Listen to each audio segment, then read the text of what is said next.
My YouTube channel. SSLC social science പരീക്ഷയിൽ ചോദിക്കാവുന്ന important ചോദ്യങ്ങളാണ് നമ്മളിപ്പോൾ ഡിസ്കസ് ചെയ്തുകൊണ്ടിരിക്കുന്നത്. അപ്പോൾ എസ്സേ ടൈപ്പ് ക്വസ്റ്റ്യനിൽ നമുക്ക് പ്രതീക്ഷിക്കാവുന്നൊരു ഭാഗമാണ് quit India movement. Quit India സമരത്തെപ്പറ്റി നമ്മൾ പഠിക്കുമ്പോൾ ഇവിടെ ടെക്സ്റ്റ് ബുക്കിൽ നിന്ന് തന്നെ അനലൈസ് ചെയ്ത് പഠിക്കുന്നതായിരിക്കും കുറച്ചുകൂടി നല്ലത്. അപ്പോൾ നമുക്ക് അതൊന്ന് പഠിക്കാം. ബ്രിട്ടീഷുകാർ ഇന്ത്യ വിടുക. രണ്ടാം ലോക യുദ്ധം അവസാനിച്ചതോടെ ഇന്ത്യയുടെ പിന്തുണ ബ്രിട്ടന് അനിവാര്യമായി മാറി. ഇതിനായി സർ സ്റ്റഫോർഡ് ക്രിപ്സ് ഇന്ത്യയിലെത്തി. എന്നാൽ ഇന്ത്യയിൽ നേതാക്കന്മാരെ ചർച്ചകളിലൂടെ അനുനയിപ്പിക്കുന്നതിൽ സ്റ്റഫോർഡ് ക്രിപ്സ് പരാജയപ്പെട്ടു. ഇതോടെ ഗാന്ധിജിയുടെ നേതൃത്വത്തിൽ അവസാനത്തെ ബഹുജന സമരത്തിന് തുടക്കമായി. ഇവിടെ ഒരു കട്ടിങ് കൊടുത്തിട്ടുണ്ട്, അതും കൂടെ നമുക്ക് വായിച്ചു പോവാം. ഇതാ ഒരു മന്ത്രം, ഒരു കൊച്ചു മന്ത്രം ഞാൻ നിങ്ങൾക്ക് തരുന്നു. ഇത് നിങ്ങൾ ഹൃദയത്തിൽ പതിപ്പിക്കണം. ഓരോ ശ്വാസത്തിലും അതിന് ആവിഷ്കാരം നൽകണം. മന്ത്രം ഇതാണ്: പ്രവർത്തിക്കുക അല്ലെങ്കിൽ മരിക്കുക.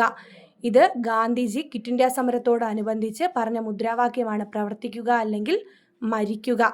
ഒന്നുകിൽ ഇന്ത്യയെ സ്വതന്ത്രയാക്കും, അല്ലെങ്കിൽ ആ ശ്രമത്തിൽ മരിക്കും. സ്ഥിരമായ അടിമത്തം കാണാൻ നമ്മൾ ജീവനോടെ ബാക്കിയാവില്ല.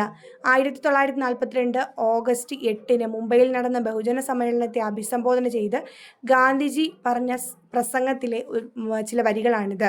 ഇതോടെ ക്വിറ്റ് ഇന്ത്യ സമരത്തിന് തുടക്കമായി.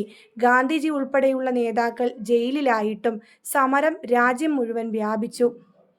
വിദ്യാർത്ഥികളും യുവജനങ്ങളും തൊഴിലാളികളും സ്ത്രീകളുമെല്ലാം സമരത്തെ ഏറ്റെടുത്ത് മുന്നോട്ട് കൊണ്ടുപോയി. പോസ്റ്റ് ഓഫീസുകൾ, കമ്പിത്തപാൽ ഓഫീസുകൾ, റെയിൽവേ സ്റ്റേഷനുകൾ എന്നിവ ആക്രമിക്കപ്പെട്ടു. ജയപ്രകാശ് നാരായണൻ, റാം മനോഹർ ലോഹ്യ, അരുണ ആസിഫ് അലി, സുജേത കൃപലാനി തുടങ്ങിയവർ ഒളിവിൽ നിന്ന് സമരം നയിച്ചു. ബോംബെ നഗരത്തിൽ നിന്ന് രഹസ്യമായി സംപ്രേഷണം ചെയ്ത കോൺഗ്രസ് റേഡിയോ വഴി നേതാക്കന്മാർ സമരക്കാരോട് സംസാരിച്ചിരുന്നു.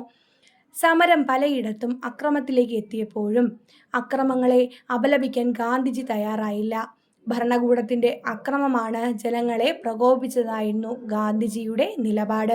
അക്രമത്തെ അപലപിക്കണമെന്ന സർക്കാരിൻ്റെ നിർബന്ധത്തിന് വഴങ്ങാതെ ഗാന്ധിജി ജയിലിൽ 21 ദിവസത്തെ നിരാഹാരം പ്രഖ്യാപിച്ചു. ഗാന്ധിജിയെ മോചിപ്പിക്കണമെന്നാവശ്യപ്പെട്ട് അന്തർദേശീയ പത്രങ്ങൾ രംഗത്ത് വന്നു. എന്നാൽ എല്ലാറ്റിനെയും അതിജീവിച്ച് ഗാന്ധിജി നിരാഹാരവ്രതം പൂർത്തിയാക്കി.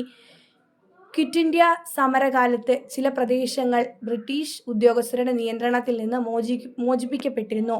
അവിടങ്ങളിൽ താൽക്കാലിക ഭരണകൂടങ്ങൾ സ്ഥാപിക്കപ്പെട്ടു. ഏതൊക്കെയാണ് താൽക്കാലിക ഭരണകൂടങ്ങൾ നോക്കാം. ബല്ലിയ, ഉത്തർപ്രദേശിലെ ബല്ലിയയിൽ ചിട്ടു പാണ്ഡെയുടെ നേതൃത്വത്തിൽ സമാന്തര ഭരണം സ്ഥാപിക്കപ്പെട്ടു.